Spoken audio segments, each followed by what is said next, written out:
Here we are, the Hello Neighbor Pre-Alpha Retrospective. Released on September 29th, 2016, the Pre-Alpha was Hello Neighbor's first publicly available version, with YouTubers boarding on the hype train a few weeks after and allowing the game to enter the mainstream. An indie horror title that came out of left field, Hello Neighbor's concept was that you have to break into your mysterious neighbor's house and uncover what he's hiding in the basement, but he learns from your every move and adapt as the game progresses. A home invasion game like this was such a novel concept that the game became instantly popular, with many articles written about it and, of course, content on YouTube bolstering this popularity. In this deep dive, we'll be exploring many pre-release trailers and concept art, including the infamous prototype build, and the gameplay of the pre-alpha which started this all. Buckle up, duckies, and enjoy the ride.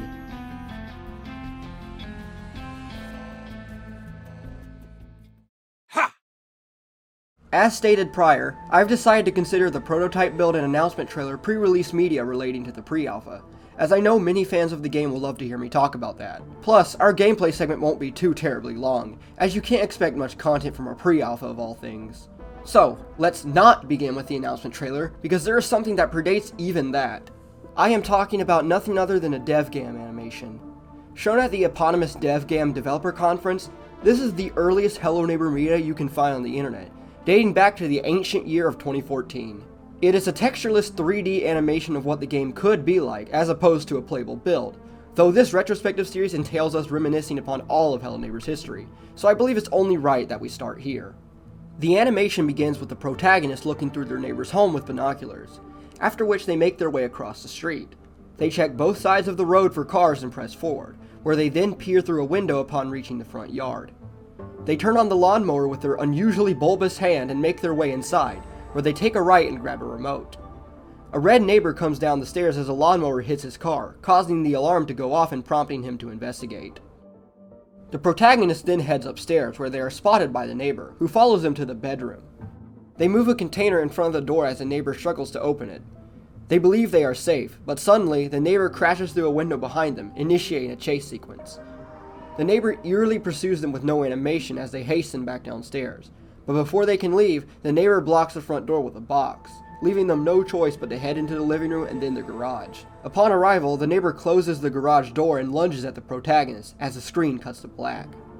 In only 2.5 minutes, this DevGamm animation shows us numerous features that never made the cut, such as moving items to block doors and the neighbor throwing items and closing the garage door to trap the player.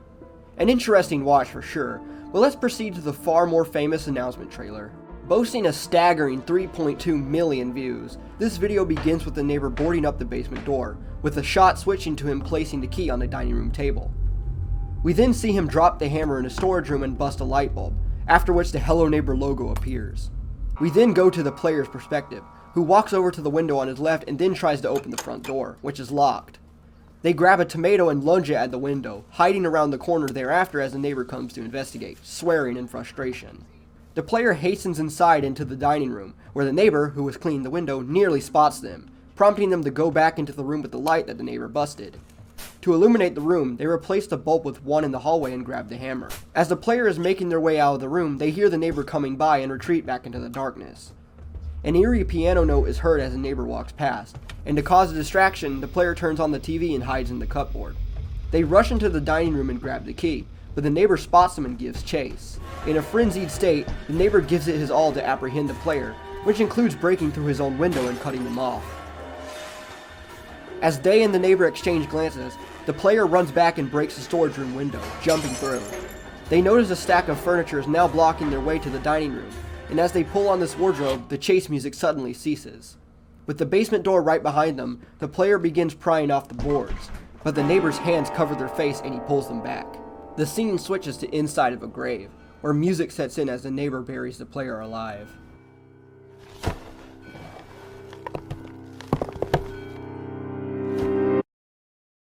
Oh, how the times have changed. I remember watching this trailer way back when and being blown away. Even if most of this trailer happens to be scripted, it's an amazing demonstration of what the game could be, or in this sad scenario, what it could have been. Looking at all the comments here saying how this version looks so much better than the final build of the game is really saddening, as I wish Hello Neighbor's final product resembled this as well. This version of the game is more mature, with the neighbor even swearing, and the atmosphere is more horror themed, as it should be. And of course, this is the pre-alpha retrospective, so it wouldn't feel right to end this segment off without some pre-alpha media to discuss. So here are some early screenshots I found.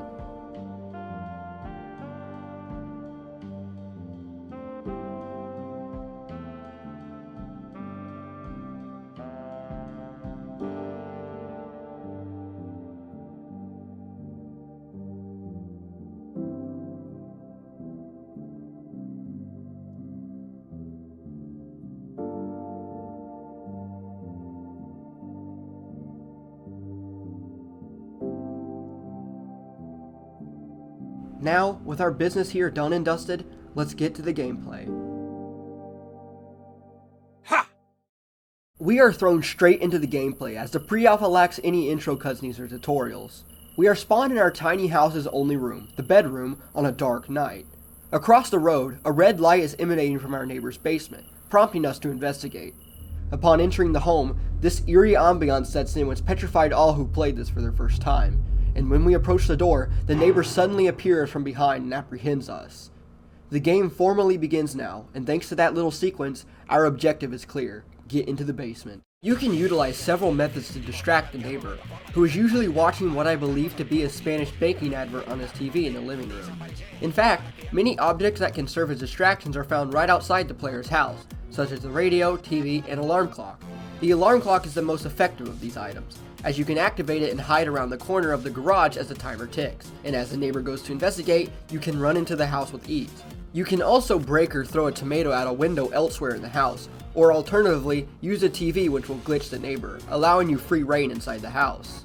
Lastly, you can also simply ring the doorbell, and any of these methods are especially useful if you've gotten caught many times to the point that the neighbor blocks the front door with a chair.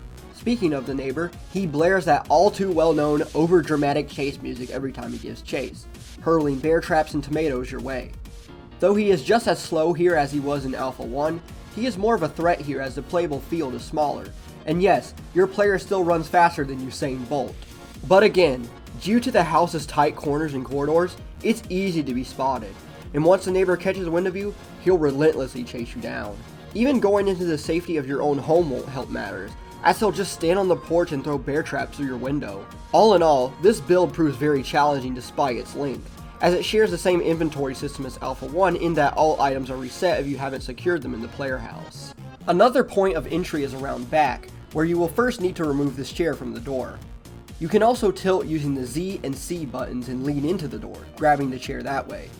This glitch also works on any other door blocked by a chair, and due to it, this mechanic never returned.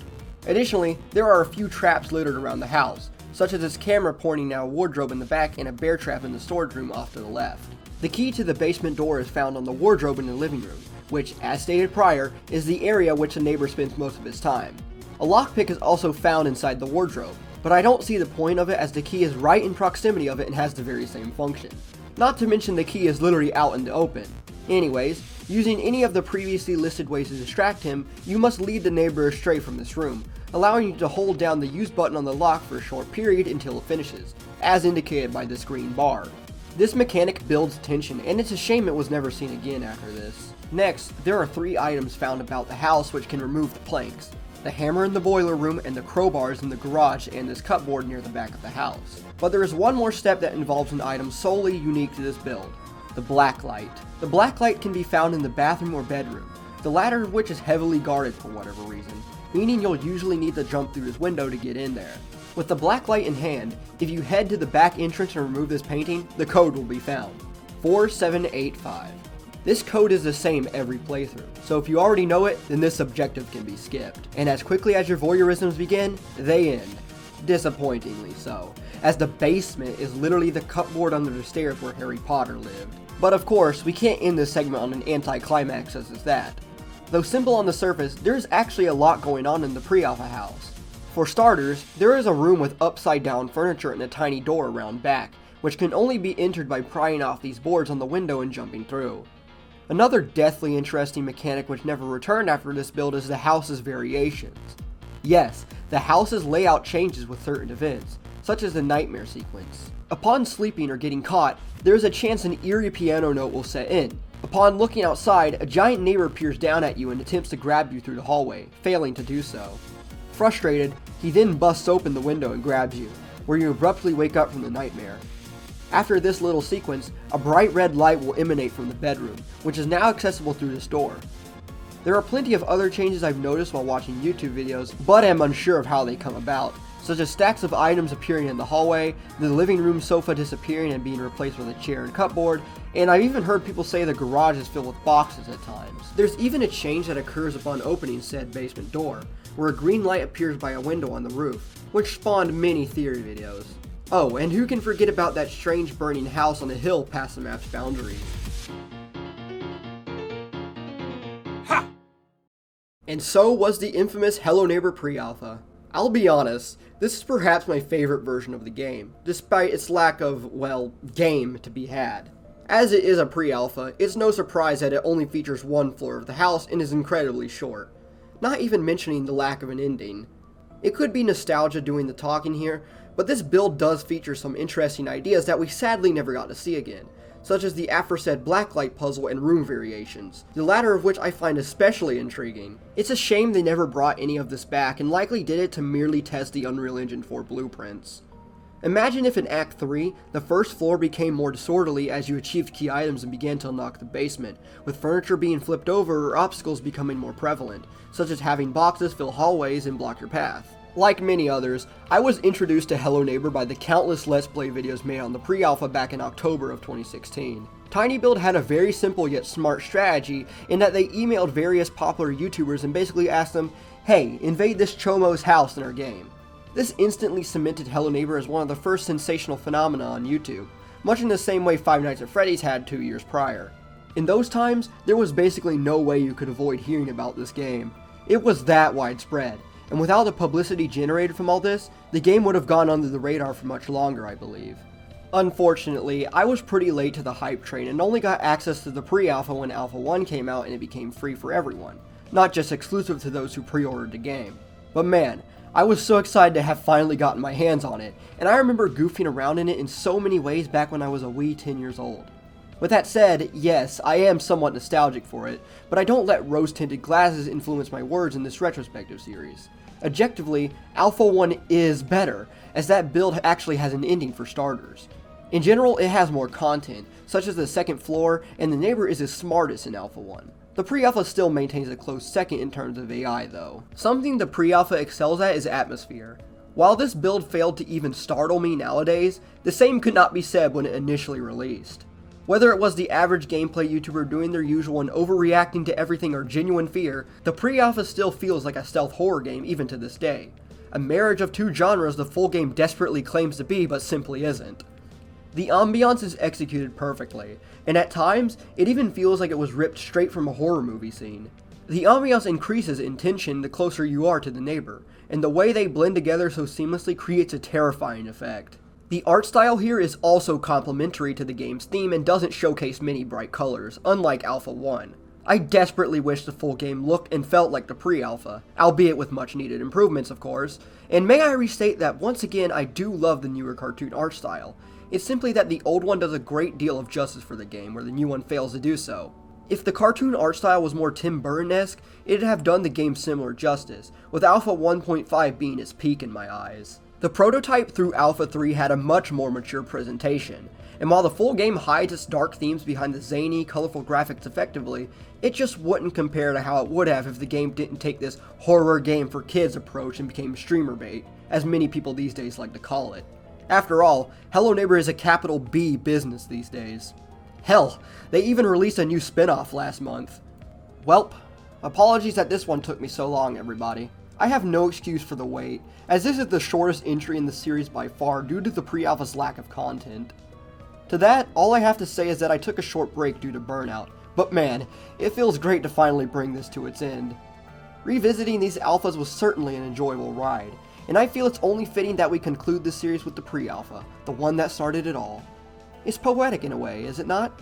Finally, thanks to all who followed and supported these videos, as they garnered some of the most motivating reception of any I've made before. And thank you, Hello Neighbor community. I hope this video series was enough of a love letter to you all out there. And with that, anomalousDucky, out.